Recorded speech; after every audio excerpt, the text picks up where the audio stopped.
শুভেচ্ছা। দেশের সংবাদে স্বাগত জানাচ্ছি সুমাইয়া সাজ্জাদ। শুরুতেই সংবাদ শিরোনাম।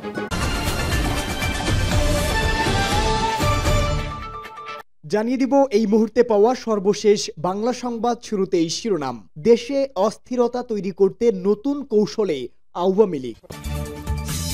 মোহাম্মদ ইউনূস সরকারের জন্য বড় ধাক্কা, বাংলাদেশের বিরুদ্ধে বড় পদক্ষেপ আমেরিকার, সই করে দিলেন ট্রাম্প। এদিকে নির্বাচনের দিনক্ষণ নির্ধারণ কমিশনের হাতে নয় বলে সিইসির মন্তব্য। পরেই জানাবো, এবার ভারতকে শিক্ষা দিতে পাকিস্তানের সঙ্গে আরো ঘনিষ্ঠ সম্পর্ক গড়তে যাচ্ছে বাংলাদেশ। সর্বশেষ জানাবো, নির্বাচনের সময় অন্তর্বর্তী সরকার যথেষ্ট নিরপেক্ষ থাকবে বলে আসিফ নজরুলের বার্তা। সংবাদ শিরোনাম শুনছিলেন, এবারে বিস্তারিত। দেশে অস্থিরতা তৈরি করতে নতুন কৌশলে আওয়ামী লীগ। ছাত্র জনতার গণ অভ্যুত্থানে গত 5 আগস্ট দেশ থেকে পালিয়ে যান শেখ হাসিনা। একই সঙ্গে পালিয়ে গেছেন আওয়ামী লীগের অধিকাংশ বড় নেতা। এখন বিদেশে বসে দেশে নানা ধরনের অস্থিরতা তৈরির পায়তারা করছেন তারা। ক্ষমতাচ্যুত আওয়ামী লীগ সরকারের বিগত 15.5 বছরে দেশ থেকে পাচার করা অর্থের একটি অংশ এখন আবার রেমিটেন্সের আদলে দেশে ফিরে আসছে। ওই সব অর্থের একটি অংশ সরকারকে চাপে ফেলতেও দেশকে অস্থিতিশীল করতে ব্যাহত হচ্ছে। ওইসব অর্থ দেশের বিভিন্ন অঞ্চলের অস্থিরতা তৈরিতে, শ্রমিক অসন্তোষ সৃষ্টি, সাম্প্রদায়িক উস্কানি, সন্ত্রাসী কর্মকাণ্ড সহ নানা খাতে ব্যয় করা হচ্ছে।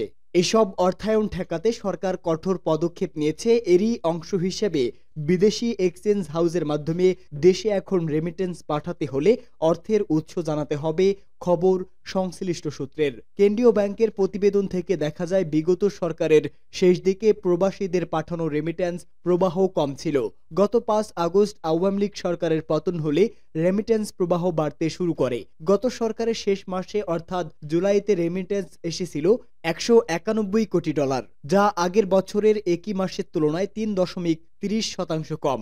আগস্টে রেমিটেন্স বেড়ে দাঁড়ায় $222 কোটি, যা আগের বছরের একই মাসের তুলনায় 38.54% বেশি। সেপ্টেম্বরে তা আবারও বেড়ে রেমিটেন্স দাঁড়ায় $241 কোটি, যা আগের বছরের একই মাসের তুলনায় 81.20% বেশি।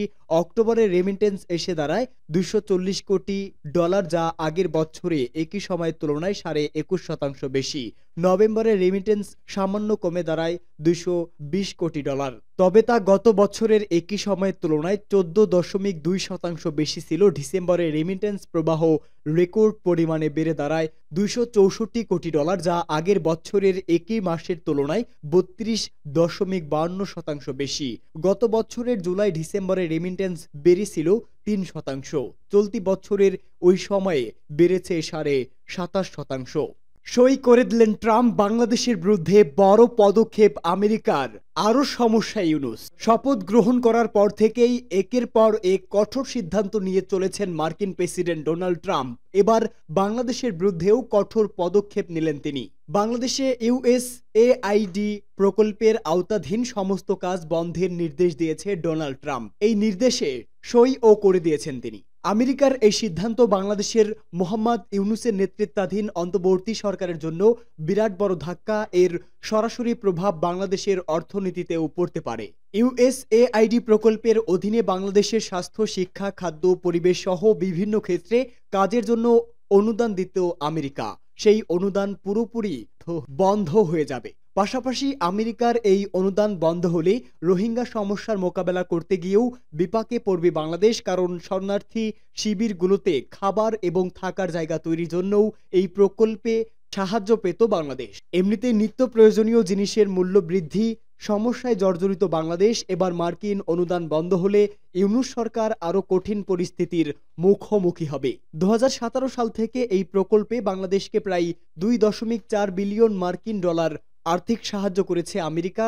স্বভাবতই ডোনাল্ড ট্রাম্পের এই সিদ্ধান্ত বাংলাদেশের জন্য বড় ধাক্কা। নির্বাচনের দিনক্ষণ নির্ধারণ কমিশনের হাতে নয় বলে মন্তব্য। নির্বাচন commissioner brigadier general Abul Fazal Mohammad Sanaullah বলেছেন, নির্বাচনের দিনক্ষণ নির্ধারণ নির্বাচন কমিশনের হাতে নয়, তবে প্রধান উপদেষ্টা যেমন বলেছিলেন চলতি বছরের ডিসেম্বর থেকে 2026 সালের প্রথমার্ধে যে কোনো সময় দিনক্ষণ রাজনৈতিক দলগুলোর সঙ্গে আলোচনা করে এই টাইম ফ্রেমকে ধরে নির্বাচন হবে। কুড়িগ্রামের রাজারহাট উপজেলার সরকারি মীর ইসমাইল হোসেন কলেজের হলরুমে নতুন ভোটারদের সঙ্গে মতবিনিময় সভা অনুষ্ঠানে তিনি এসব কথা বলেন। আবুল ফজল মোহাম্মদ সানাউল্লাহ বলেন, ভোট যখনই হোক আমাদের একটা ভোটের তালিকা প্রয়োজন হবে এবং এই ভোটার তালিকা নিয়ে কিছু অভিযোগ আছে যেগুলো নিরসন করতে হবে। আমাদের কমিশন সবার সিদ্ধান্ত মতেই বাড়ি বাড়ি গিয়ে ভোটার তালিকা প্রণয়ন করা। নির্দিষ্ট সময়ে খসড়া হয়ে 2 মার্চে গিয়ে চূড়ান্ত ভোটার তালিকা হয়ে যাবে। ভোটার তালিকা নিয়ে অভিযোগ কাটিয়ে ওঠার জন্য বাড়ি বাড়ি গিয়ে হালনাগাদ করা হবে।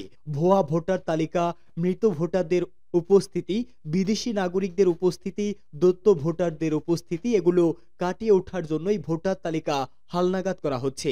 নির্বাচন কমিশনার আরো বলেন, আমাদের প্রত্যাশা হচ্ছে আগামীতে একটা সুষ্ঠু, সুন্দর, গ্রহণযোগ্য ও প্রশ্নহীন নির্বাচন করা। এই ধরনের নির্বাচনের প্রথম শর্তই হচ্ছে স্বচ্ছ ও সুষ্ঠু ভোটার তালিকা। এ সময় কুড়িগ্রামে অতিরিক্ত জেলা প্রশাসক উত্তম কুমার, জেলা নির্বাচন কর্মকর্তা আলমগীর হোসেন, রাজারহাট উপজেলা নির্বাহী কর্মকর্তা আল ইমরান সহ উপজেলা প্রশাসনের কর্মকর্তারা উপস্থিত ছিলেন। পাকিস্তানের সঙ্গে সরাসরি বিমান যোগাযোগ চালু হয়ে যাবে এবার, ঘোষণা বাংলাদেশের রাষ্ট্রদূতের। পাকিস্তান এবং বাংলাদেশের মধ্যে সরাসরি কোনো বিমান যোগাযোগ নেই, এবার সেই পরিষেবাই চালু হতে যাচ্ছে। পেশোয়ার থেকে তা ঘোষণা দিয়েছেন বাংলাদেশের রাষ্ট্রদূত। পাকিস্তানের সঙ্গে ঘনিষ্ঠতা বাড়ছে বাংলাদেশের, এবার দুই দেশের মধ্যে সরাসরি বিমান পরিষেবা চালু হতে চলেছে, তেমনটাই ঘোষণা করেছেন বাংলাদেশ এবং পাকিস্তানের হাই কমিশনার মোহাম্মদ ইকবাল হোসেন।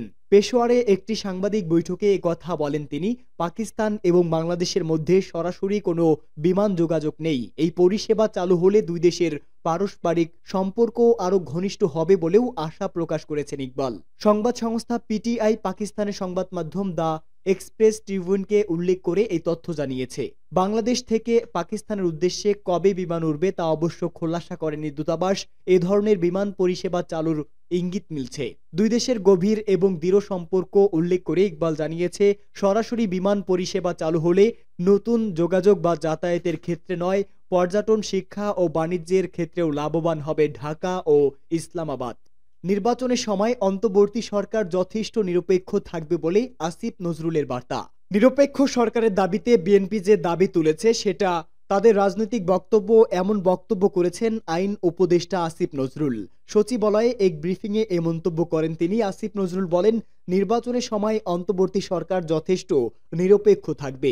রাজনৈতিক দলের সাথে অন্তর্বর্তী সরকারের কোনো দূরত্ব নেই বলেও মন্তব্য করেন তিনি।